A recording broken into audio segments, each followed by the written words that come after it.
So this is the last day with our Model X. The main screen doesn't work, as you can see, and so it takes a while to start up every time. It's about 120 degrees in here, but I can put the windows down. And then once it starts up, now it's started up, you can't see any display obviously, but it's now on air conditioning cool, which, the bad part is I'm kind of stuck in my wife's seat position because I can't change it because of the display being broken. So it's on max cool, which is great for right now, but like, you know, a couple of weeks ago it wasn't this hot and it got a little cold in here, so we had to have the windows down while I was max cooling. The whole backstory is kind of convoluted because, you know, we were giving this car back on its lease today, which is a couple weeks early, but had we not been doing this, this would be quite a pain in the butt. I called Tesla. I've had this car and Teslas for about 8 years now, and so I know all the tricks of restarting the screen, you know, holding the two things down, holding the buttons down with the brake on for 3 minutes. And actually that did bring back the screen one last time a few weeks ago, but it's now deader than Dillinger. So, you know, I spent time on the phone, and of course it's not the same as it used to be. When I first got this car, you call them up, you'd wait 5 minutes at the most. Now it's like a half hour to 45 minutes or an hour. They want to call you back and all that other stuff. So, you know, that's, I guess, part of Tesla's success is they haven't really scaled up their support as they've scaled up the numbers of cars out there. So, yeah, so that's not the only problem. I mean, that's a huge problem. Like, you know, I can't even do turn signals. See, turn signals don't work because of the screen. So I've had this car for like a month without a screen, and every time I've called them to try to get an appointment, they're like, we don't have any appointments until like later next month or something, which is after my return date of the car, so it doesn't make any sense to do it. But this car has had quite a bit of other issues. So we're going up a hill now. I don't know if it'll do it, but every time I gun it, it feels like the back axle is going to fall off. So let's see what happens here. Hear that? It's just like dun, dun, dun, dun, dun. And so that particular problem has taken I don't know, 3 or 4 visits to Tesla's service center. I'm going to close the windows, make it a little bit less loud in here. So that thing, so I went into Tesla's service center and said, hey, there's this huge loud noise every time I accelerate, can't be right, can you fix it? And at first they were like, no, it's not there. And I was like, get in the car, we're gonna go out and do it. And then they're like, oh, that thing, yeah. So it's particularly bad when you make a left turn. It sounds like it's on the right rear axle. So then they took my car for a few weeks, almost a month really. That guy just ran that stop sign. So they said they replaced everything. It was a big, huge job, and they had, you know, axles or whatever. So I got the car from that. I drove it around the block because I didn't really trust that they had fixed it, and it worked. So I drove it, you know, like 2 miles, and it, you know, I was gunning it. It was fine. And then on my way home, I started hearing it again. You know, I wasn't gunning it hard because I was on normal streets, but eventually, when I got almost all the way home, and right at that corner that it always happens, it started happening again. So I was like, just flabbergasted. One of my friends who lives actually on that street right there has a Model S, and he won't take it to the place where I go, which is closer, in Mount Kisco, New York. He goes across the river to New Jersey, and he says the repair people there are much better. So had I had time, like I don't really have a month to kill with a rental car and taking it in and out of service that often, I would have probably done that. But anyway, I've had this car for 3 years almost, and the whole time, like the day I got it to today, it's made this like crazy sound whenever I accelerate hard, which is kind of amazing. Like It's just, especially that, Tesla doesn't acknowledge it happens until you make somebody get in the car with you and take them around the block and then show them, and then like, is that real? Like, could that be possibly something that's okay? So I don't want to get too down on Tesla. I have a Model 3 and I used to have a Model S. Both of those cars were pretty solid. The Model S, was one of the first off the line, so it wasn't terribly solid, but the service back then, I had it from 2013 until I got this in 2017, was pretty solid. Like, I would expect more issues with the Model S than this car, which I didn't buy new. I bought it it was a floor model. So I imagine that the people who had it or were test driving it were just like gunning it really hard, and that's why the axle's so screwed up. But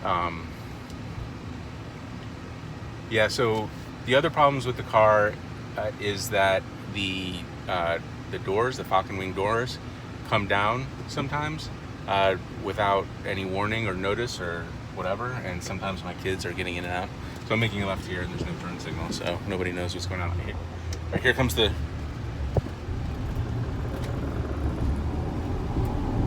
Yeah, that wasn't that bad. Maybe now that I'm returning it, it's gonna fix itself again. Or maybe like on the way over to the Tesla dealer, it fixes itself. Anyway, so I'm returning it now. The plan is to get a Model Y, which we've kind of lined up the delivery to my lease turn in a little bit. I'm excited about the Model Y for a number of reasons. I really like the Model 3 efficiency wise. One of the things we do in this car is go from the New York City area to Vermont, and this car could not do it, especially in the winter. It has 250 miles of range, but really it's about 180 in the winter. And that's just beyond our range in Vermont. The Model Y will go 300 miles, and I, from the Model 3, I know that number is a little bit more realistic. This particular vehicle came with 22-inch turbine wheels, which my understanding are really bad with efficiency, so that might be some of the problem there. I got stock wheels on the Model Y, so that shouldn't be too big of a problem. All-wheel drive on both of the vehicles, so that should be good. I'm a little bit stressed out about, so I have two sons, family of four. I don't think, the rear seat, we have the 6-seater back there. I don't think we're gonna need the rear seats too often. I can always throw a little kid or two in the rear for emergency situation. But I'm not, and I've seen kind of what the third row looks like in the Model Y, which looks really small, so I'm not too worried about that. But we do have a dog that we take to Vermont with us, and I'm not sure what the situation is going to be like with the Model Y, so I'm a little bit iffy on that. What else? So towing, we don't tow things necessarily, but we have a bike rack that we have on the back of the Model X. We're also getting a tow rack for the Model Y. I didn't get the Tesla one. I found one online for was it $300, and the Tesla one's $1,200. So hopefully they fit the same. I mean, it's just a couple pieces of metal, so I don't think it's rocket science. What else? Obviously, it'll be less expensive to charge it. I get free supercharging on the Model X. I don't get free supercharging on the Model Y, but I have a ton of referral money or referral miles, so theoretically supercharging should be mostly free for me anyway. But per kilowatt hour, I will get much more range in the Model Y than I will in this thing, which I think will be better for our energy usage overall. I'll miss this, the windshield that goes all the way up above me, but I do kind of like the idea of a glass ceiling for the back row rather than the Falcon Wing doors. Falcon Wing doors are cool. They were fun to play with initially, but it's kind of like I'm not looking to, when I drop my kids off at school, I'm not looking to make a scene. And oftentimes the kids get out of the back with the doors up. Everybody, it's like, whoa, it's like a rap video. And I'm just like, no, I'm just dropping off my kids. And I wish there was like a 2 ways to open the doors or something like that, because it doesn't really make a lot of sense. As far as space, I think the Model Y is going to be good enough for us. Fred did a video before. He had 4 people's luggage for 2 days, which seemed like a crazy amount of luggage for a few days. Like, I think if it was just 2 guys, it probably would have been a backpack. But with the ladies, I think they brought maybe a little bit more than 2 days worth. But let's not comment on that. Let's see what else we got to talk about here. The interior. So I don't mind the Model 3 single display, so I think it's gonna be fine on the Model Y. I know my kids love playing video games on it, and since this is a 2017, there's nothing going on here. I mean, this thing's dead, right? So there's nothing going on here anyway. Actually, it's kind of hot. So we have a single display, and my wife kind of jokes about the fact that I've been preparing for the Model Y for a month or so without a screen on the Model X. But that's clearly not true. So there's other things with the Model Y. This thing has air suspension. It lifts and it lowers, which I think the Model Y's suspension isn't going to feel as luxurious, perhaps. I actually don't mind the Model 3 suspension. It's definitely springier. The shocks, I don't think are as aggressive as they are on here. So it'll be interesting to see how the Model Y feels.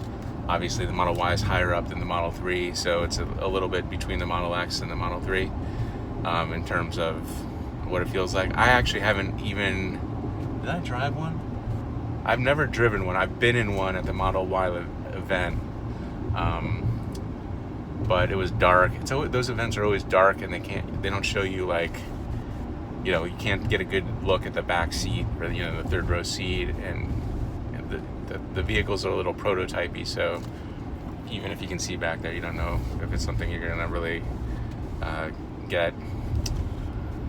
What else between the Model Y here and the Model X different? I mean, this is an older Model X, so it doesn't have the 3.0 hardware. In fact, I think this is 1.0 hardware. No, it's 2, but it's not 2.5 or 3. So hopefully the autopilot is better. We've had some problems with autopilot on this one, where it's decided when there's a lane added or subtracted from the road, it's decided to jerk our whole car left or right, which has taken kind of made everybody freak out a little bit. And for that reason, we didn't buy the full self-driving. When the Model Y dropped in price to $3,000, sorry, not to $3,000, but it dropped $3,000 to whatever price. I was like, all right, well, I'm going to take this $3,000 and I'm going to put it toward full self-driving, which at the time that it happened was $7,000. But when I clicked on the $7,000 and it said $7,000 in the app, it billed me $8,000, and I was like, you know what, screw that. Not only because, like, hey, $1,000 is $1,000, and yes, I did just get $3,000, but I can always in the future, or until the prices go up again, I can always pay $8,000. So there's no point in me buying an $8,000 full self-driving upgrade that isn't going to give me anything, or it isn't going to give me much right now. So I'll just wait till the next time the price is about to go up and make my decision then. So Tesla is going to send me the $3,000 plus I think $200 something in tax that I overpaid since they dropped the price down between when I bought it and when it's being delivered, which is today. Let's see what else. So we can talk a little bit more about self-driving. I don't know if I agree with Tesla's stance that self-driving is going to be worth double, triple, quadruple the amount of the value of the car. I think if that's going to be the case, you have to assume that nobody else is doing self-driving and nobody else is doing as well as Tesla, or even close as Tesla. And I kind of feel like Google, in particular Waymo, and a few other operations out there are doing self-driving in a way that maybe they're not as, they don't have as many miles on the road as Tesla, but they're pretty close. And, depending who you ask, sometimes those efforts are given more credence than Tesla's effort. So, if Tesla thinks it can charge double for a car and, Google's giving Waymo software out to, Volvos, I don't know that people are going to pay double for Tesla's solution when you can get a Google solution for a similar price. It's kind of like what Google did with operating systems. Like, you don't really have to pay for Windows anymore. It kind of, works fine without paying for it, or it does according to my son. But until Google came along, Microsoft's main gig was making operating systems and making people pay a lot of money for them. So I don't know if I believe Tesla's theory that the self-driving aspect will make cars multiples times more valuable. I mean, the car will certainly be more valuable to a person, and theoretically you'll be able to get more money out of your car. But if everybody on the road is putting their cars into these pools of robo-taxis, then the price is going to go all the way down to barely profitable, when you factor in electricity, because there's going to be so much supply out there. So I don't quite understand that aspect necessarily. So we'll have to see how that goes. What else is there to talk about? So I'm going to Mount Kisco. I have a long history of working with these guys over here, especially in the service department, unfortunately. I got my Model S in 2013, and at that time, there was no Mount Kisco, but they were building it out. I think in 2014 maybe it opened. So at that time, I had gotten my car through the White Plains mall location, which was, I think, one of the first on the East Coast.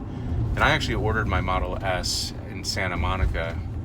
And I thought, so it was funny, when I went to the White Plains thing, I was like, hey, am I the first guy to get a delivery of a Model S in Westchester? And they're like, you're not even the first person in Croton, which is kind of where I live. There's one of the Bloomberg founders lives up in the hills by me, and he had purchased 2 Tesla Model S's months before I did. So he got his basically a couple of weeks before me, and I was thinking I was going to be the only person around with a Tesla, and this guy's already got 2.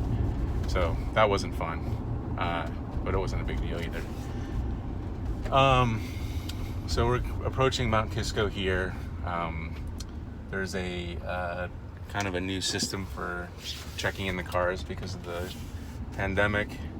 I've got a bit of a wrinkle because I'm also returning a lease, and I'm not so sure that I want the Model Y. I'm not 100% sure I'm going to take the Model Y unless the fit and finish is going to be really tight. I just saw MKBHD, Marquez Brownlee, did a review of a press car that Tesla gave him, and it had all kinds of crazy problems. There was a visor that was falling off. There was huge panel gaps to the point where I think he said it was leaking, or it looked like it was going to leak. So, you know, if my car has like any of those issues, I'll just take this. So I have 3 more weeks left on the lease here, so I'm turning it in 3 weeks early. If it has any of those kind of issues, I'll just keep this for 3 weeks and hopefully get a better car. Or, you know, maybe I won't, I don't know. But I'm just a little bit worried that they're gonna give it to me and they're gonna like take mine away before I've like seen the new car. So it'll be an interesting situation here. They've also told me that I can't videotape or whatever, phone record any part of the delivery experience, because they don't want any service members or other customers to get filmed and, you know, sue or whatever. So I will respect that. I'll try to keep my filming to, you know, inside the car and not get anybody on the video. So we'll make sure that goes smoothly. I am looking forward to getting a turn signal. I feel kind of bad every turn I make. People are like, probably like, stupid Tesla driver doesn't know how to use a turn signal. So we're approaching Mount Kisco Tesla here. They've got like, I think they bought like 3 lots next to them. So the building supply place is full of Teslas. And then I'm supposed to park at one of these meters, I guess. Seems kind of weak, but we'll see. Quite a few cars in the lot. Alright, I guess I'll sign off here since I'm here and I'm not allowed to videotape, but that's kind of how we got here.